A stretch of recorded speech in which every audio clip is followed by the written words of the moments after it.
दोस्तों, यह खूबसूरत घर है मशहूर अभिनेत्री सायरा बानो जी का। यह घर बहुत ही सुंदर है दोस्तों। सायरा बानो जी का यह घर मुंबई के बांद्रा में पाली हिल इलाके में स्थित है। यह बंगला 34 पाली हिल, नरगिस दत्त रोड, बांद्रा पश्चिम, मुंबई में स्थित है। दोस्तों, आज हम उनके घर के बारे में जानकारी और उनकी जिंदगी से जुड़ी हुई वह सच्ची अनसुनी कहानी बताएंगे, जो शायद आप नहीं जानते। तो बने रहिए वीडियो के लास्ट तक हमारे इस YouTube चैनल पर। नमस्कार दोस्तों, माय मेमोरीज में आपका हार्दिक स्वागत है। आज हम बात करेंगे उस हसीन अदाकारा की, जिसने 60 और 70 के दशक की फिल्मों में अपनी मासूमियत, खूबसूरती और अदाकारी से करोड़ों दिलों को जीत लिया। जी हां, हम बात कर रहे हैं सायरा बानो की, जो न सिर्फ एक सफल अभिनेत्री रहीं, बल्कि दिलीप कुमार जैसे महान अभिनेता की अर्धांगिनी बनकर भी जानी जाती हैं। सायरा बानो का जन्म 23 अगस्त 1944 को भारत के मस्कूरी, उत्तराखंड में हुआ था। उनकी मां नसीम बानो स्वयं एक जानी मानी अभिनेत्री थीं, जिन्हें भारतीय सिनेमा की पहली फैशनेबल हीरोइन कहा जाता था। सायरा का फिल्मी माहौल में बचपन बीता। उन्होंने अपनी शिक्षा लंदन में प्राप्त की। वहीं उनकी पर्सनालिटी में वेस्टर्न सभ्यता का असर दिखा, लेकिन दिल हमेशा भारतीय संस्कारों से जुड़ा रहा। छोटी उम्र से ही सायरा को डांस, म्यूजिक और पेंटिंग का शौक था। उन्होंने लंदन में कथक और भरतनाट्यम की ट्रेनिंग ली। उनका सपना अभिनेत्री बनने का नहीं था, लेकिन जब परिवार ने उन्हें इस दिशा में प्रेरित किया, तो उन्होंने फिल्मों की ओर कदम बढ़ाया। सायरा बानो ने मात्र 16 वर्ष की उम्र में बॉलीवुड में डेब्यू किया, जिसमें उनके साथ थे युवा और handsome Shammi Kapoor. Film superhit रही और इसके गाने याहू चाहे कोई मुझे, जंगली काहे आज भी याद किए जाते हैं। इस फिल्म के बाद सायरा को इंडस्ट्री में यंग और फ्रेश फेस के रूप में देखा जाने लगा, लेकिन शुरुआती सफलता के बावजूद सायरा को खुद को साबित करने में समय लगा। उन्हें अक्सर सिर्फ ग्लैमरस रोल ही मिलते रहे। हालांकि उन्होंने फिल्म ब्लफ मास्टर, शागिर्द झुक गया आसमान जैसी फिल्मों में अपने मासूम और मोहक अभिनय से दर्शकों का दिल जीता।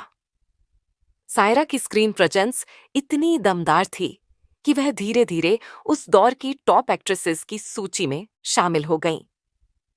उन्होंने देवानंद, राजेंद्र कुमार, शम्मी कपूर, धर्मेंद्र और राजेश खन्ना जैसे तमाम दिग्गज अभिनेताओं के साथ काम किया।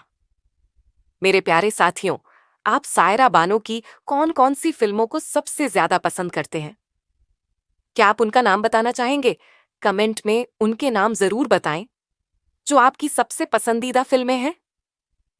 सायरा का स्टाइल, उनकी स्माइल और उनकी मासूम अदाएं उन्हें खास बनाती थीं। उन्होंने खुद को हर तरह के किरदार में ढालकर यह साबित कर दिया कि वह केवल एक ग्लैमर डॉल नहीं, बल्कि एक सशक्त अभिनेत्री हैं। सायरा बानो की जिंदगी में सबसे बड़ी और सबसे चर्चित कहानी है उनके और दिलीप कुमार के प्रेम की। जब सायरा केवल 12 साल की थीं, तब से ही उन्हें दिलीप साहब से प्रेम था। उन्होंने एक इंटरव्यू में कहा था, मैंने तभी तय कर लिया था कि या तो शादी दिलीप कुमार से करूंगी या किसी से नहीं। उस समय दिलीप कुमार 44 वर्ष के थे और सायरा 22 की। उम्र का अंतर तो बहुत था, लेकिन भावनाओं में कोई फासला नहीं था। कई सालों तक सायरा ने उनका ध्यान खींचने की कोशिश की और अंततः 11 अक्टूबर 1966 को दोनों का विवाह हुआ। यह शादी उस समय बेहद चर्चित रही, क्योंकि दिलीप कुमार इंडस्ट्री के ट्रेजेडी किंग थे और सायरा उस समय की ग्लैमरस क्वीन। दोनों की जोड़ी ने सभी को चौंका दिया, लेकिन समय ने यह साबित किया कि यह शादी केवल स्टारडम की नहीं, बल्कि आत्मीयता और समर्पण की थी। सायरा ने शादी के बाद कुछ समय फिल्मों से दूरी बनाई, लेकिन फिर भी वह विक्टोरिया नंबर 203, पूरब और पश्चिम, हेरा फेरी जैसी फिल्मों में नजर आती रहीं। उन्होंने कभी भी अपने करियर को अपनी शादी के आड़े नहीं आने दिया, बल्कि दोनों को संतुलित रूप से निभाया। सायरा बानो की अभिनय यात्रा बेहद समृद्ध रही है। उन्होंने एक से बढ़कर एक फिल्मों में काम किया, जिनमें आप आए बहार आई, पलकों की छांव में, गोपी, आजन, दीवाना, चलते चलते, जॉनी मेरा नाम और जमाना जैसी फिल्में शामिल हैं। उनकी जोड़ी विशेष रूप से राजेंद्र कुमार और धर्मेंद्र के साथ बेहद सफल रही। धर्मेंद्र और सायरा की जोड़ी ने कई हिट फिल्में दी, जिनमें आए मिलन की बेला और आपकी परछाइयां खास रही। फिल्म गोपी में उन्होंने दिलीप कुमार के साथ स्क्रीन शेयर किया और दोनों की केमिस्ट्री ने पर्दे पर आग लगा दी। ये फिल्म ना सिर्फ हिट रही, बल्कि इसने यह भी साबित किया कि सायरा बानो एक रोमांटिक हीरोइन होने के साथ साथ एक भावनात्मक अभिनेत्री भी हैं। सायरा को 4 बार फिल्म फेयर अवार्ड्स के लिए नामांकित किया गया, लेकिन कभी जीत नहीं पाई। हालांकि उनके फैंस के दिलों में वह हमेशा विनर रहीं। उन्होंने कभी अवार्ड्स के पीछे नहीं भागा, बल्कि अपने काम से संतुष्ट रहीं। सायरा बानो का निजी जीवन दिखने में जितना परफेक्ट लगता है, उतना आसान नहीं था। शादी के कुछ समय बाद ही उन्हें पता चला कि वह मां नहीं बन सकती। यह उनके लिए एक गहरा आघात था, लेकिन उन्होंने इस दर्द को कभी अपने चेहरे पर नहीं आने दिया। सायरा ने खुद को अपने पति, घर और समाज सेवा में समर्पित कर दिया। उन्होंने अपने रिश्ते को हमेशा दिलीप साहब की प्राथमिकताओं के अनुरूप रखा। जब दिलीप कुमार का स्वास्थ्य गिरने लगा, तो सायरा ने हर जिम्मेदारी अकेले निभाई। वह 24 घंटे 7 दिन उनके साथ रहती थीं, चाहे अस्पताल हो या घर। उन्होंने कभी किसी नर्स या केयरटेकर को नहीं रखा, बल्कि खुद उन्हें नहलाया, दवा दी, समय पर खाना खिलाया और उनका हाथ पकड़कर उनका हौसला बनकर खड़ी रहीं। सायरा बानो ने न केवल पत्नी का धर्म निभाया, बल्कि एक आदर्श भारतीय नारी का रूप भी पेश किया। जब दिलीप साहब का 7 जुलाई 2021 को निधन हुआ, तो सायरा पूरी तरह टूट गईं। लेकिन आज भी वह उनके नाम, उनकी विरासत और उनकी यादों को जिंदा रखती है। सायरा बानो आज भी बॉलीवुड के लिए एक प्रेरणा है। वह सोशल मीडिया पर बहुत ज्यादा सक्रिय नहीं है, लेकिन जब भी कोई विशेष मौका होता है, वह दिलीप साहब की यादें साझा करती हैं। उन्हें जब जब अवार्ड फंक्शंस में बुलाया जाता है, तो पूरा हॉल खड़ा होकर उनका सम्मान करता है। वह आज मुंबई के बांद्रा स्थित पल हिल क्षेत्र में दिलीप कुमार के बंगले में रहती हैं। वह अपने जीवन के हर क्षण को दिलीप साहब की याद में जीती हैं। कई बार वे युवा अभिनेत्रियों और महिलाओं को अपने जीवन की सीखें भी देती हैं, जिसमें समर्पण, सम्मान और धैर्य की बात प्रमुख होती है। सायरा बानो को पद्मश्री जैसे सम्मान की मांग उनके चाहने वालों द्वारा की गई है, क्योंकि उन्होंने न सिर्फ एक अभिनेत्री के रूप में, बल्कि एक पत्नी और नारी के रूप में आदर्श पेश किया है। दोस्तों, सायरा बानो और दिलीप कुमार की जोड़ी में आपकी पसंदीदा फिल्म कौन सी है, जो आप सबसे ज्यादा पसंद करते हैं? कमेंट में उसका नाम जरूर बताएं। सायरा ने महज 17 साल की उम्र में अपने करियर की शुरुआत की थी। सायरा की पहली फिल्म 1961 में आई। फिल्म का नाम था जंगली और उनके साथ थे शम्मी कपूर। यह फिल्म जबरदस्त हिट रही। इस फिल्म के लिए सायरा को बेस्ट एक्ट्रेस के फिल्म फेयर अवार्ड के लिए भी नामांकित किया गया था। 60 और 70 के दशक में सायरा बानो एक सफल अभिनेत्री के रूप में बॉलीवुड में जगह बना चुकी थीं। फिल्मों से ज्यादा सायरा दिलीप कुमार के साथ रिलेशन को लेकर सुर्खियां बटोरती रहीं। सायरा जब छोटी थीं, तो अपनी अम्मी की तरह एक्ट्रेस बनना चाहती थीं।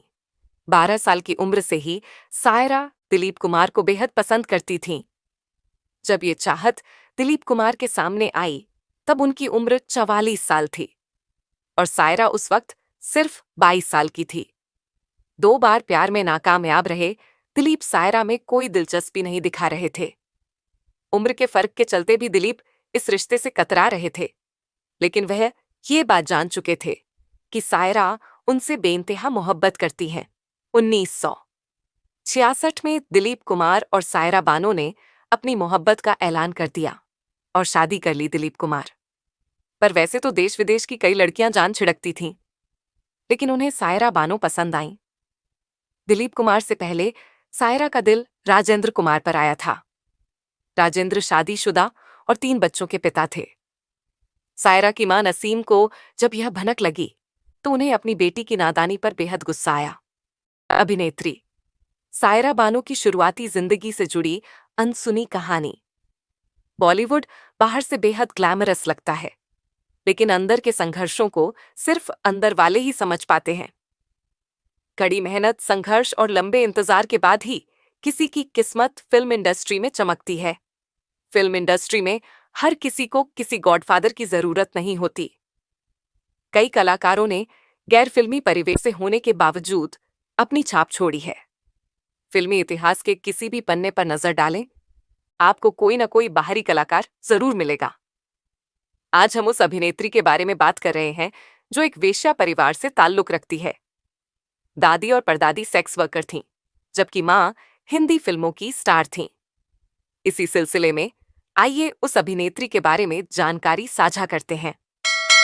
तवायफों के परिवार से आई यह अभिनेत्री कोई और नहीं बल्कि सायरा बानो है।